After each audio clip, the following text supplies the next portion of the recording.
What's up, everyone? Kevin from Epic Gardening here. Today we're talking about something that's been confusing to, I think, a lot of hydroponic growers, whether they be beginner or even intermediate. And so what that topic is EC, electrical conductivity, TDS, total dissolved solids, PPM, parts per million, pH. What do these all mean? Why do they relate to each other? How do they relate to each other? Which should I be using, and when and what and why? All of these terms can be very confusing, especially if you're coming from a soil background and you haven't done a lot of hydroponic growing, or maybe you're just a beginner in hydroponics and you've never gardened at all. Well, these are confusing topics. And to illustrate what these are, I'm going to use two different pieces of gear. So the first is going to be this pH meter from Apera Instruments. I believe it's the pH 20 pH tester. So they sent this out. Thank you very much to them. And then second, another piece of gear from Apera is going to be the PC60. And so this is a combo meter similar to something that you might get at Blue Lab or Hanna. And this is the PC60. So this will do pH, EC, TDS, parts per million, etc. It can also do a couple other things. So we're gonna get into what all these terms mean in just a second. So we're gonna do some cool stuff in this video where I explain all of those pieces of terminology and then how they relate and what you really need to know about them to get the most out of your grow. Because if we're growing hydroponically, we want as much harvest, as much yield as we can get. So let's go ahead and get into it. So the first thing we're going to cover is pH, and as you might already know, it stands for potential of hydrogen, and it measures the acidity or the basicity of a particular solution, which is very important in hydroponics because of something that I'm going to get to right after this.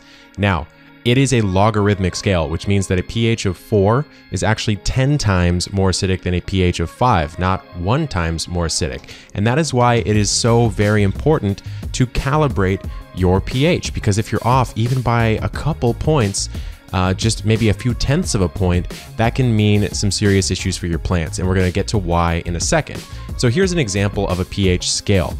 This shows you, neutral, which is 7, which is freshly distilled water. Interestingly enough, saliva is neutral. And then as you go upwards on the scale, you see seawater, milk of magnesia, lye at the very, very high end of the basicity, and then sulfuric acid, tomatoes, coffee, other things on that more acidic side. Now, why does it matter that our pH is in a certain range? Well, the reason why, and this is from 1947, is this is the absorption rate of different nutrients based on the pH range. So as you can see, at around 7, you get pretty good absorption of most of these nutrients. However, if you go into a slightly acidic zone, somewhere around that 6.5 to 6.8 range, you can see the absorption of iron is a little bit better as you go. So as you go from 7, right? Look at iron. You go from 7 down to 6.5, down to 6. Iron's absorption gets better. Magnesium's gets worse, calcium's gets worse. And so what you're trying to do is you're trying to find a range in which most of the nutrients have high absorption and availability rates. So that is why pH is so important. Now, let's get to EC. What is EC? EC stands for electrical conductivity, and it measures, or it's measured in ms per centimeter, or that's millisiemens per centimeter, which you don't really need to know too much about. Just know that that's what the measurement is in. And what it's telling you is how much dissolved material is in a solution, which brings us to the next piece of terminology that we have to cover, which is TDS, total dissolved solids. So TDS, it is measured in parts per million, or PPM. So TDS is the measurement, PPM is how that measurement is expressed. How many dissolved solids are in a solution is expressed in PPM. So if you have, let's say, 500 PPM, that means there are 500 parts of non-water in a million parts of the solution itself. And this is actually something that comes from EC. So TDS is secondary to EC. You cannot get it without getting an EC reading first, which is something that most people don't know. You have to take EC first. The thing is, many meters just do that on the internal components of the meter. They don't tell you that. And so if you're getting a TDS meter, you're actually getting an EC meter that's applying a certain conversion factor. And this is where it starts to get a little confusing, because there are multiple conversion factors that are at play here. And so the first one we'll talk about is the NaCl conversion. NaCl, in case you didn't know, that's sodium chloride, which is just salt. And the way that that one's applied is they take the EC in millisiemens and multiply it by 500. So let's say your EC was 2.0, well, times 500, you have an 1000 ppm based on the NaCl conversion. Now the next one is the 442 natural water conversion, which is a trademark term. And some people say this is actually the closest approximation to a hydroponic solution. And it's comprised of 40% sodium sulfate, 20% sodium chloride, and then 40% sodium bicarbonate. And the way that this one's calculated is it's approximately 700, although that range does vary a little bit, but just for explanation's sake, it's 700 times EC in millisiemens. So let's say we had that 2.0 EC again. Now our ppm will read 1400. Now the next one is KCl, potassium chloride. This is just another way to do it. It's anywhere from 500 to 570 times the EC. So what you're starting to see here is that the exact same EC reading can give you different ppm readings, and that's why this topic can be very confusing. So here we see, here is an EC in millisiemens 1.0. This is microsiemens. Then you have the salt, the 442, and the KCl conversion factors giving you drastically different readings here. And so if you don't know what conversion factor your meter is reading, you're not going to be making the best decisions as far as how concentrated your nutrient solution is. Because as you can see, these aren't even the only 3 conversion factors, there are more.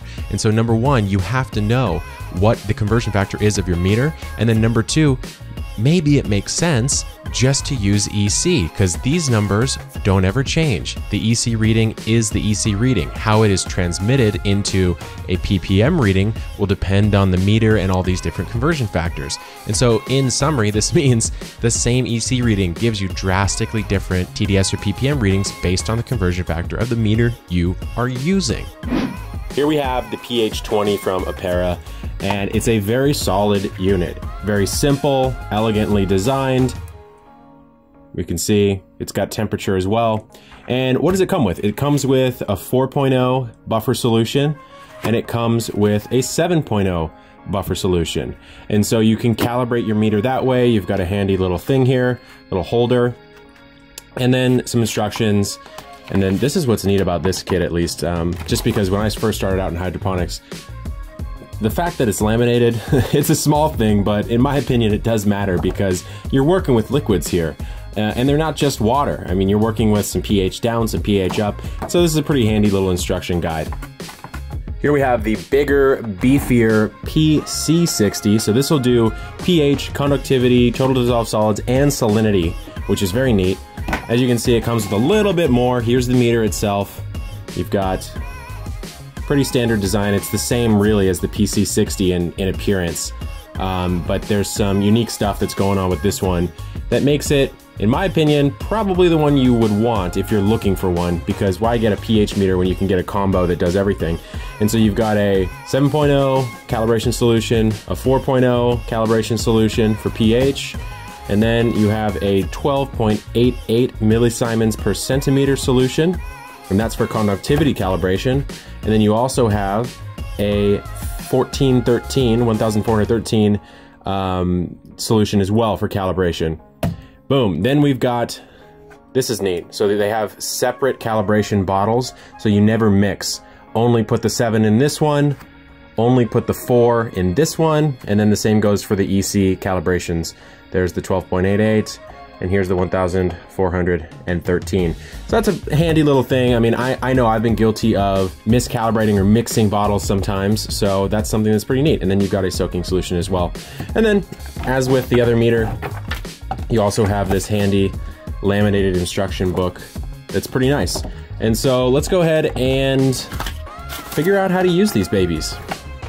So before we actually get into measuring the pH with the pH 20 tester here from Apera, we actually have to make sure, since it's the first time I've used it, that it's in good working order. And so the first thing you have to do is you have to take the pH 4.0 and pour it to the fill line in the probe cap. So let me just carefully pour it there. With this stuff, I always tend to be a little clumsier than I would like. And then what we'll do is we will just place this down carefully, cap it, make sure that there's no air bubbles in there, and we have to let this soak for 15 minutes. Now that the meter has been soaking, it's time to calibrate it. So what we're gonna do is take the 7.0 solution, we'll long press on the cal button till we get to the cal measurement, and then we're going to place some pH 7.0 in here and let it sit. And what we're looking for is the smiley face. So you can see that little dot that just popped up right here. Hard to see it. There we go. Now it's time to short press. We'll drop back out into the normal range. So now we've calibrated 1 point to 7.0. Then we need to dump that, rinse in distilled, and rinse again. And we're gonna go with the 4.0 now. So now that we've done 4.0, a little M shows up, which means that we are in calibration mode. We're gonna long press again. Now we're in cal, and we're going to dump in the 4.0 solution, pop it in, and now we're waiting for a smiley. There we go. It recognized that it was a 4.0, and we have the smiley face. And so now we can short press and get out. Now it comes time for an actual measurement. So this is some new water, and we're gonna go ahead and see what it reads. This is just tap water. So it looks like we are somewhere around 6.8, 6.9, and we get the smiley face on there, which might not be easy to see on the camera. So we're at just about a 7.0. And so I wanna show you just how quickly this can adjust. So here's some pH up. I'm just gonna dump a tiny bit in here, and this is of course not how you should actually do it, but for the sake of the example, I'm gonna dump a bunch of it in there, and let's see what happens. And we're seeing a 7.3, 7.8, 8.0, 8.1. As you can see, that was a ton of pH up, so this solution is gonna become much more basic now. But that's how quickly a meter like this can react. And so this one, it gives you the temperature, it gives you the calibration options. You can do 1, 2, or 3 point calibration, and then of course it gives you the pH to the 10th, which is a fantastic little tool. So if you're just looking for a pH meter and you want something that's rock solid, waterproof, easy to test, easy to store, pretty good option for you right here. The PC60, which is this one here, actually has to be calibrated and started in a different way. And so it's similar design, there's a similar fill line here, but for this one, what we need to do, taking care not to damage the sensor, which is the lifeblood of this whole thing, is we need to take some KCl soaking solution, which is what you would store this probe in, and fill it up just to the point where it would hydrate this glass bulb here, but not to the point where it would hit these black sensors. And so the fill line refers to calibration solution, does not refer to soaking solution. So you have to make sure that when you are hydrating the probe, you don't fill it up all the way. So just a tiny little bit, enough so that it hits the glass bulb, but does not hit the rest. So I'm just gonna very carefully make sure that I don't go over. So it looks like I'm right about at the point I wanna be, maybe a tiny splash more, and then I have to let this soak for 15 minutes as well. When you are storing this during the soaking section, you need to make sure that you don't knock it over, because if you knock it over, the water line will hit those black sensors, which is exactly what we don't want to happen. So make sure you put it in an area where it's not going to be disturbed or touched, and then let it be for 15 minutes. And actually, recommendation wise is actually overnight, but for the sake of this video, I'm gonna go with 15 minutes and then we'll calibrate from there. For the conductivity meter, which also does a lot more than just conductivity, what we have to do is calibrate the conductivity. And so what we can do is switch modes. So we're going from pH, there's conductivity, there's total dissolved solids, and there's salinity. So there's 4 different modes here, but I'm gonna go ahead and go to conductivity right now, and then we're gonna go ahead and calibrate. So we're gonna take the 12.88 millisiemens solution and dump it into this little calibration bottle right here. There we go. And we are going to long press the calibration for conductivity. It's okay if we get an error, we just have to pour a little bit more in there. There we go. It just has to fully soak. And it is calibrating as we speak. It's getting pretty close. As you can see, this is a backlit sensor, so it's pretty nice. And what we're waiting for is that smiley face. That's gonna let us know it is stabilized, and there we go. We have the smiley face. And we're gonna hit measure to get out. And we're out. Okay, so we're back out. And now we have to dip the probe into the 1413 solution. And so we're gonna go ahead and do that. Go back into the long press to get back into calibration mode. Pour the stuff in the bottle and then sink it. And see, it's recognizing that it's 1413 right there. There it goes. It's finding it, it's finding it, it's finding it. And now we are at a stable reading for the second calibration of the conductivity. And so what I can do now is back out, and we're out. And then what I need to do is give it a quick rinse in this distilled water and double check that we are actually at the right reading. So I'm gonna put it back into the 12.88 and see what it reads.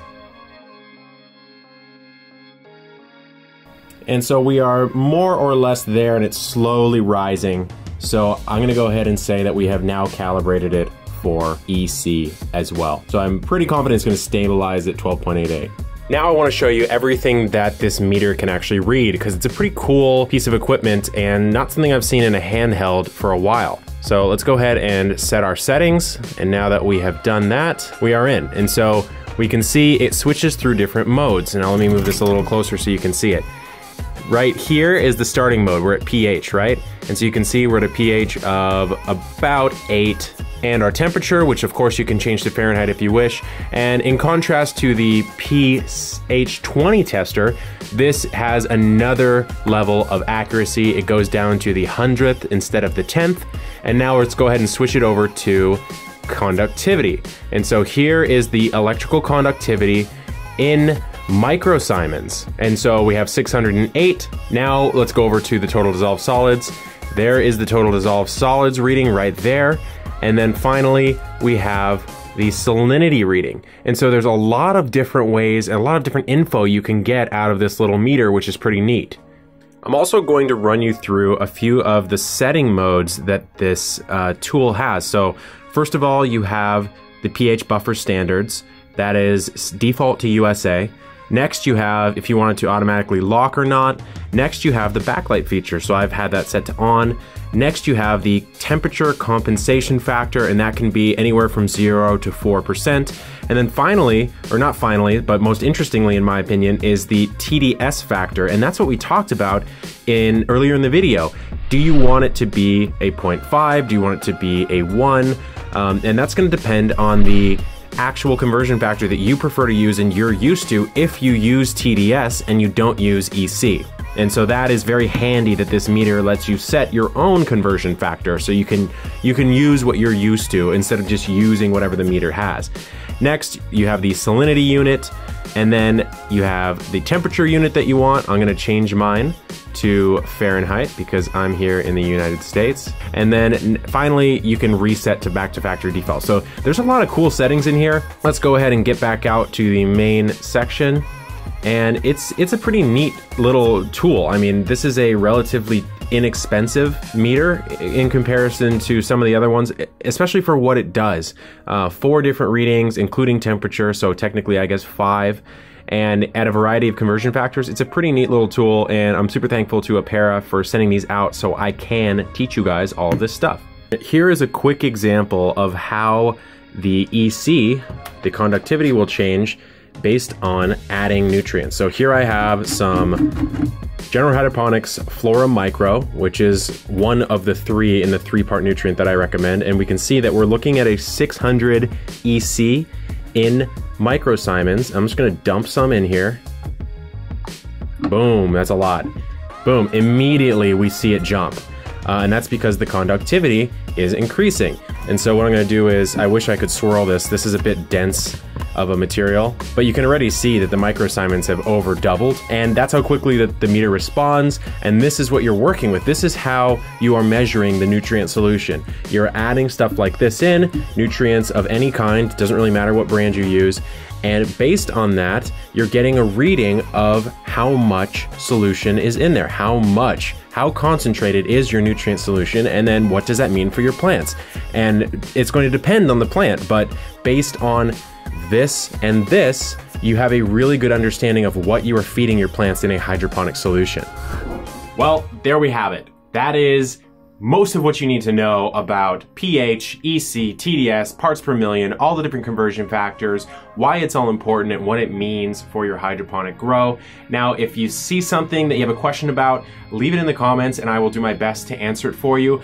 As I always say, I am a learning gardener just like everyone else who watches the channel. So every now and then I make mistakes, every now and then I don't explain things in the most articulate way possible, and I try to clear that up in the comments because sometimes it's hard talking on camera like this. But anyways, thank you so much to Apera for sending these meters out. Again, that's the pH20 and the PC60. pH20 measures pH and temperature, PC60 does TDS, EC, salinity, etc. So they did sponsor the video, and I'm thankful that they sponsored it so I was able to put in the time, because this is probably the most involved video I've done on the channel so far. And it took me a ton of time to get this done with the graphics and the live filming and all that stuff, and then the editing. So thank you so much to them, and thank you to you for watching. This is a nerdy topic. This is getting into the weeds of hydroponics. So I'm thankful for you for watching, and if this is the type of stuff that you like to see, let me know. And the only way I really know is if you comment, if you like the video, or if you subscribe to the channel. And I can tell, you know, kind of what people want to see and why they want to see it. So do that, let me know. Until next time, everyone, good luck in the garden, and keep growing and keep measuring with the correct methodology. See you in the next video.